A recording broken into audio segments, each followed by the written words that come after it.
Ja sam Eda Koder-Agić, diplomirana inženjerka arhitekture i vijećnica u Opštinskom vijeću Centar Sarajevo. I inače, generalno, mislim, kad me pitaju zašto politika, moj odgovor je vrlo jednostavan. Na to ja sam jedan veliki lokal patriota.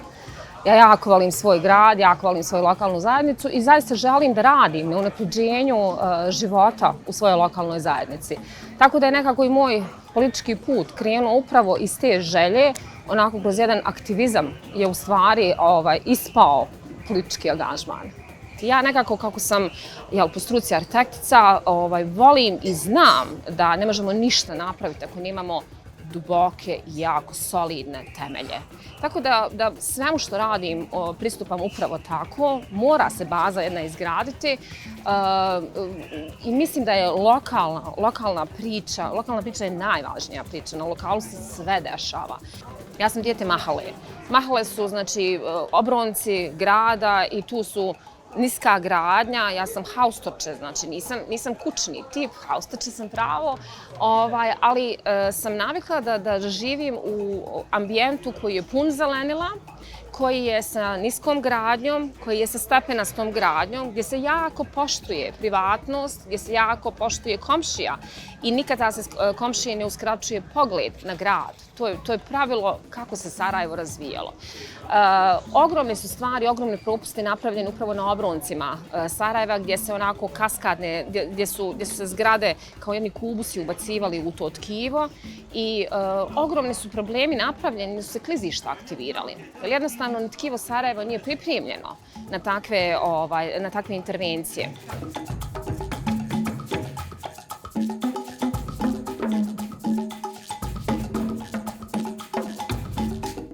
Mi smo u zadnjih 20 godina svjedočili u Sarajevu ataku na ova neka nepisana pravila gradnje u Sarajevu. To je nešto što je vezano za našu tradiciju, za našu kulturu, za naše kulturno-historijsko nasljeđe u konačnici, što bi trebalo da bude sveto, ali evo, svjedočimo da to nije. Moj zaključak iz svega ovoga do sada jeste da ljudi koji su se pitali, ljudi koji su donosili ove odluke su ljudi koji ne vole svoj grad. Ja bi ovu našu demokratiju koju mi živimo generalno u čitavom regionu nazvala jednom demokratijom na mišići. Ovo nije D demokratije. Ovo je jedan, onako, kad uzme se okruženje i naš jednostavno svijest koja je vrlo patrijarhalna, možemo čak slobodno reći da je ovo jedna patrijarhalna demokratija. Mjesto žene, odnosno mjesto koje je za ženu predviđeno je mjesto ikebane. Mjesto žene i uloga žene u politici su uloge koje su onako više vezane za neka mekše dijelove politike. Tipa evo neki socijalni rad. Može žena da se bavi edukacijom, brigom o porodici, brigom o starijim, ali ne može biti direktorica neke ustanove, mora biti direktor. Ja sam prva generacija više od kvote i mi smo na kraju alumnistice napravile jednu mrežu zastupnica i odbornica više od kvote koja je do dan danas super funkcioniše. Vrlo smo ponosni na nju. Šta je meni taj program u stvari dao? Dao mi je to samopouzdanje. Mislim da ženama treba jako, jako malo. Nama treba samo jedan možda razgovor, samo malo da nas neko gurne i da kažemo možeš ti tu. I generalno, zaista kada smo razgovarali o svim izazovima koja je pozicija lokalne vijećnice, recimo, pošto je to bila ujedno i priprema za lokalne izbore, koji su bili 2020. godine i bilo je vrlo značajno da se izaberu kandidatkinje koje su voljne da idu na listu i da idu u lokalnu politiku. E sad, ja mislim da isto je to jedna ključna stvar. Mahom žene i mahom generalno ljudi koji ulaze u politiku ne shvataju bitnost te hijerarhijskog laganog penjanja u politici. Pa nekako ja sam vrlo onako lično vezana za tu inicijativu, jer ona je došla neposredno nakon mog poroda. I to su nekako kada dobijete bebu, onda ste vi svakako u nekim razmišljanjima i premišljanjima gdje ste, šta želite, u kom pravcu dalje ići. I više od kvote je došlo meni upravo u tom periodu. Zaista mislim da i postoji jedan manjak solidarnosti među ženama.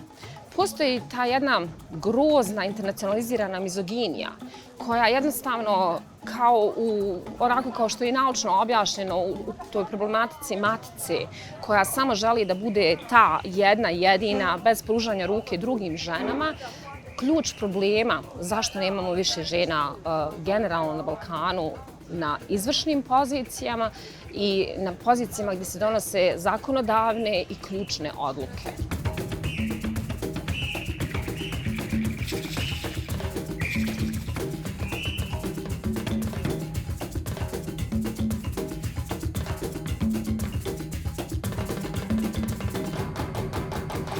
Zaista duboko vjerujem da uvijek imate mogućnost izbora. Ne možete se stalno vaditi na to, ali to je pitanje egzistencije. Ako neću ja uraditi, neko će drugi.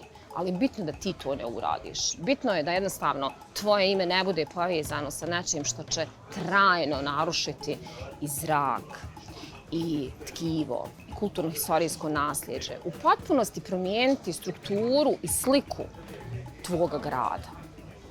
Investitorski urbanizam je povezan sa građevinskom mafijom.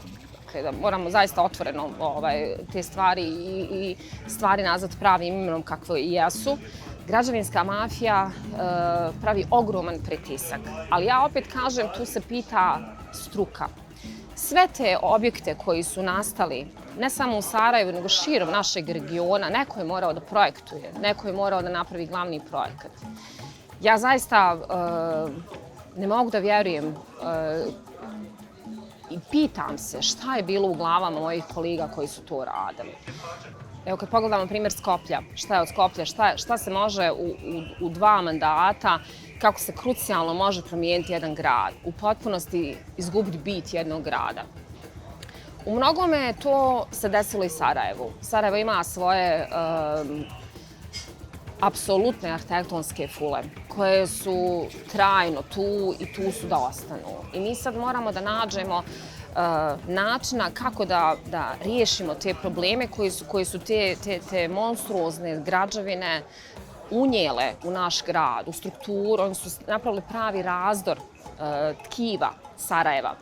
Pogotovo što sam ja Bečka škola arhitekture i kada imamo statistički Beč kao grad za najudobnije mjesto življenja, najpoželjniji grad za život i kad želite ta iskustva koja ste imali u toku svog studija i u toku svog života da prenesete na svoj grad, onda ja mislim da to je neka validna baza i koja vam daje kredibilitet da vi to zaista i znate i da možete. Iz mog iskustva javnost ne zna. Javnost ne zna. Mi svi znamo da neko negdje nešto kradi. Ne znamo kako. Ne znamo ko konkretno. Ne znamo preko koga. Ali vi kad ste u sistemu i onako pratite tog novca, tačno možete da vidite koja je to glava ribe koja zaista smrdi. Prema tome, po meni je jedino i isključivi način postati dio sistema. Evo opet ću se vratiti na primjer Beča. U Beču vrlo tendenciozno se pazi da se ne stvara nova građevinsko zemljište.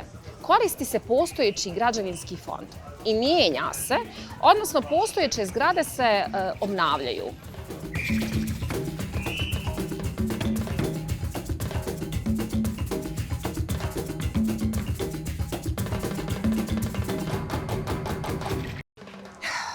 Kako bi Sarajevo izgledalo? Pa prvo u institucijama bi sjedili zaista stručni ljudi. Ljudi koji vole svoj grad. Evo, ne mora to biti grad po rođenju svoj, nego grad kojeg vi zaista osjećate kao svoj. Grad kojem želite dobro, grad u kojem vidite svoju djecu. Svaki ugovor koji se potpiše za svaku sječu stabla je udar na našu budućnost, na našu djecu. Šta mi u stvari našoj djeci ostavljamo? Ja bih zaista voljela da pričamo o Sarajevu u kojem će i građani shvatiti da broj kranova nije razvoj grada. Rast nije neophodno razvoj. Prvo, mi uopšte nismo siromašno. Mi jesmo siromašno društvo, ali mi smo jako bogate zemlje. Imati pitku vodu, imati ovo bogatstvo, šumsko bogatstvo, šumskog fonda, čist vazduh u dijelovima koji ne podliježu gradskim sredinama i gradskoj urbanizaciji je najveće blago. Je najveće blago. Na tome nam zavide sve evropske zemlje. Stvaranje i oduzimanje zelenih površina, pretvaranje njihovu u građevinsko zemljište, umanjuje kvalitet života. Znači, kranovi nisu neophodno nešto što upućuje i implicira da jedan grad doživljava neki bum, razvoj. Meni bi bilo revolucionarno ako mi više nikada ni u jednoj instituciji ne bi vidjeli plastičnu bocu. Ako bi se zaista vlast posvetila da prilikom nabavki, recimo, vode, sokova, zaista se vodi računa o zelenim nabavkama. Da te nabavke zaista budu ekološki prihvatljive. Da je proces reciklaže uključen u sve to. Znači da mi nemamo smeća, da imamo konačno spalionicu smeća koja je po adekvatnim evropskim standardima. A ne da koristimo recimo cementare pa ubacujemo, Bog te pitao šta, zato što nema u principu filtera i nismo u principu po tim nekim strogim normama Evropske unije. Znate, mi svi imamo one prijatelji koji kažu joj, ko će sutra na posao, joj, ja smi mrsko, joj, ko će gledat, ko će ovo, ja. I dobro onda kad ih pitaš, pa što ne promijeniš? Pa ne znam, pa ne mogu, pa znaš, pa nemam koje su opcije. A ne traži opcije. Znači moramo tražiti opcije, to smo dužni sebi, svoje djeci smo dužni. Znači moramo biti sretni i zadovoljni i za sebe, i za svoju djecu, svoj grad. Jer jednostavno taj optimizam, taj jedna dobra energija, dobar vibe koji je recimo u Sarajevo uvijek imao, bojim se da se ne izgubi. To je moj zaista realni strah. Mi smo uvijek bili grad dobrih ljudi, velikodušnih ljudi. Počinjemo da postajemo nekako čangrizavi, nezadovoljni. Ne znamo ni mi sami zbog čega smo nezadovoljni. U stvari, u podsvijesti smo svjesni čemu smo, gdje čuči to nezadovoljstvo, ali nemamo hrabrosti da se suprotstavimo i da nešto uradimo po tom pitanju. Ja sam bila na poziciji direktorice maloprodaje. I od mene se tražilo da onda radnike koji obole u lakirnicama preuzimamo maloprodaju i onda kad se pokaže, pošto ti ljudi nemaju naobrazbu i nemaju stručnost da budu prodavači i da generalno na adekvatan način prezentuju maloprodajni segment, otpuštamo. To je bila zamisao koja je išla i ja sam to odbila da uradim. Ja sam nekih 6 mjeseci se zadržala u firmi, ali nisam zaista mogla to da uradim, ali sam vrlo brzo postala svjesna šta se u stvari od mene traži i odbila sam poslušnost i svi smo mi u poziciji da odbijemo poslušnost. Ja zaista vjerujem u snagu žene. Snaga, znači žene imaju jednu specijalnu snagu, jednu specijalnu energiju. Mi smo najjače kada smo udružene. Kada pričamo o udruživanju, ne mislim samo na udruživanje, jedno lokalno udruživanje, normalno od toga kreni. Ali ja govorim o udruživanju koje je regionalnog karaktera. Svi mi imamo vrlo slične probleme, vrlo slične izazove. Neke od nas su našla neka rješenja koja bi vrlo rado i podijelila sa svojim kolegicama. Tako da bi ja zaista, ja sam članica jedne mreže, feministica i antifašistkinja koja djeluje na prostoru postjugoslavenskih zemalja. To je jedan ogroman region. Ta naša snaga, ta naša moć kada smo zajedno i taj strah u očima ljudi koji nas vide udružene i zajedno i vide nas da se suprotstavljamo sistemima svih tih država je naša najveća snaga.